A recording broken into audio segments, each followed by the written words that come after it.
Today, I'd like to talk about leverage and liquidity in our system, and so we can figure out what's going on today and guess what's going to happen in the future.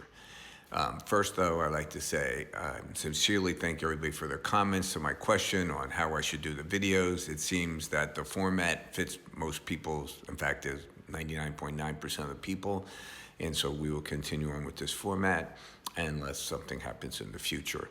A quick question I would ask everybody is I'd like to do a live. I don't know how to do one. I'm going to think of I'm going to use YouTube.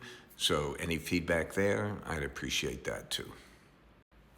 So today in the Financial Times, they asked the question, is hidden leverage an accident waiting to happen? Which I believe, given the amount of leverage and the interconnectivity of all our financial institutions, my belief is it's true, okay? But let's see what other people say. So you can stop and read this. The first two paragraphs about Archegos and Wang, we did a whole video on this, how he used the bullet swaps, remember that? And how he changed the margin so he didn't have to come out with any more. He was very intelligent how he did that. It cost the firms $10 billion, almost brought down the entire system, but he was smart, all right? Then you say, but look at the third paragraph when they say there's hidden leverage. These are pockets of hard-to-detect debt that build up in lightly regulated areas, family offices, hedge funds, and so forth, okay? And so we don't have clarity. They're opaque to us. We can't see their leverage. There are pockets of leverage we don't know exist or how large they are. And if they're improperly managed, they could amplify shocks, says the Secretary General of the FSB.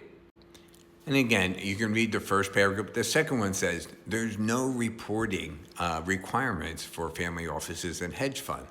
And when they are required to report details of their holding, the use of complex derivatives make it difficult for an authority to measure leverage. Remember something, when you buy a derivative, you put up $1, it's about $15 to $20 worth. Okay, just being a derivative. Forget that you're on leverage as an institution. I'm saying when you buy the derivative, you're basically 15 to 20 times leverage immediately on the derivative itself. So the leverage that we can see, as the guy says here, is only the tip of the iceberg. Now the asset managers, and again, this is Archegos in the beginning because that took everybody by surprise. That's why it's so prominent in this article here. But the last paragraph again, although you have pockets of leverage investments here and there, the interconnectedness of the banking system is much more limited and the leverage globally is lower than it has been, says a private equity, I don't know how, Tikehau Capital. Okay, well, I have to say I totally disagree with that. Our leverage is much higher if you take in the basis trade. If you take in what they're doing with stocks and everything, we've controlled the banks somewhat. And so what did the banks do? They gave the money to private credit to invest it for them. So I think she's talking her own book here. And I'd say, on the face of it, I disagree with that statement. So here in the first paragraph, BlackRock says, hey, the insolvency of one single fund or margin calls by an individual market participant are not an example of systemic risk, unless the impact is severe for a critical institution or core market. Well, there's the rub, unless, okay? Well, unless means, yes, it is critical, all right? So, and again, the critics point to the rapid growth of lightly regulated parts of the economy, hedge fund, family office, and private debt. It's private credit, okay? And they're going to be the CDOs of this collapse, okay? So, when you look down at the bottom, the last paragraph, the global hedge fund industry managed $4.5 trillion in total, with total assets increasing by $401 billion the previous year, up 56% since 2015. Think of that. So they're up over $2 trillion in 9 years investing, and they invested it all correctly. All during, remember, 17, 18, and 19, when every one of those investments were private equity underwater. Everything for private credit's underwater, okay? And here, the only important thing here is the second paragraph, where the Bank of England has said that the use of the treasuries now has labeled them as a risk to financial stability. This is the basis trade. Okay? This is where the hedge funds are levered up 50, 100, 150 times just on the foundation of their investment. All right. And they say in the last one, when it's on a bank balance sheet, we can see it more easily because the central banks are plugged into the bank. We don't have that with the hedge funds and the family offices. The second paragraph gives an idea of the family offices, okay? They're 8,000 strong, 3.1 trillion in assets, and they expect the number of funds to go to 11,000 by 2030 with 5.4 trillion under management. So no small thing, okay?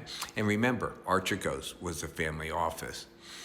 And the ISDA said that the reporting would have to allow regulators to detect buildup of risky positions. Now, this is the derivative people saying that, all right? Now, here it's the first paragraph. Private credit has also expanded rapidly to fill the space left by banks with assets of 2.1 trillion. Okay, so we told, after the great financial crisis, we told the banks, no, you're not allowed to do this risky lending anymore. So they said, okay. So the private equity firm started private credit, and the banks have given $1.2 trillion of their money for the private credit people to invest in the product that we told them that they're not allowed to invest in. So what's the story? Now, we have stated many times, and you can see in this article, people argue whether we're in trouble or not, whether there's too much leverage, and basically the market is opaque, and so we can't really see it. It's the tip of the iceberg, and so forth and so on, right? So how do we monitor this? And this is what I say. We monitor the banks to figure out if someone's in trouble somewhere, and then can we go backwards and figure out who it is. Okay, so here's our repos, and you can see, basically from the day we went down 2,200 points, the overnight financing has gone right through the roof, okay? And it's big.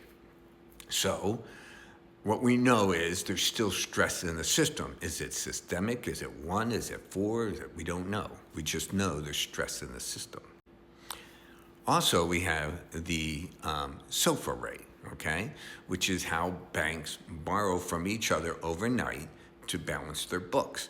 And so you can see here, the red is the SOFR rate, and you can see that it is up.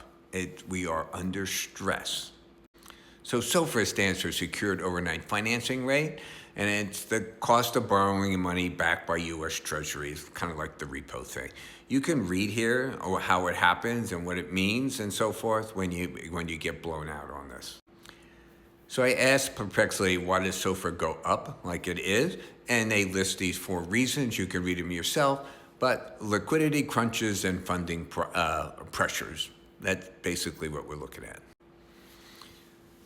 Now, after this Monday bond thing, I told everybody, we don't really know what happened there. You know, people were saying the Japanese were selling the bonds. Now we know it's actually the hedge funds, as I stated, right? They came out of London, they went to Japan, they sold their bonds. It was not the Japanese government, all right?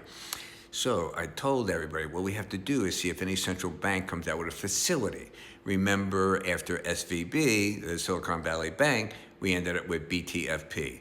Bank Term Funding Program, where we took assets selling for 10, 20, 30, 40, 50, 60 cents on the dollar. We gave the banks back 100 cents on the dollar, okay? BTFP. We created a facility to solve the problem that was caused by the collapse of SVB. So we have not seen any new facilities coming out, all right? But this Swiss National Bank, ELF facility, which is a extended liquidity facility. So in other words, extended means more than one night, because what you just saw, the repos and so forth, that's one night, okay? This is more. And so what they're saying is, look, we changed the rules. First, you could only give us AAA stuff. Now you can give us mortgages, junk bonds, equities as collateral, and they can access the funds immediately without saying we have any solvency problem. So remove the stigma from this. And when Credit Suisse went belly up, the SNB literally had to invent an emergency laws to stabilize the fallout. So now they're saying, hey, look, we're changing the ELF so that banks can access us and get liquidity. So, as we said before, everything's about liquidity when everybody is leveraged. So the question is if we're still stressed, who's stressed, why are they stressed, and what do they own? What do you think? Tell me in the comments, like and follow.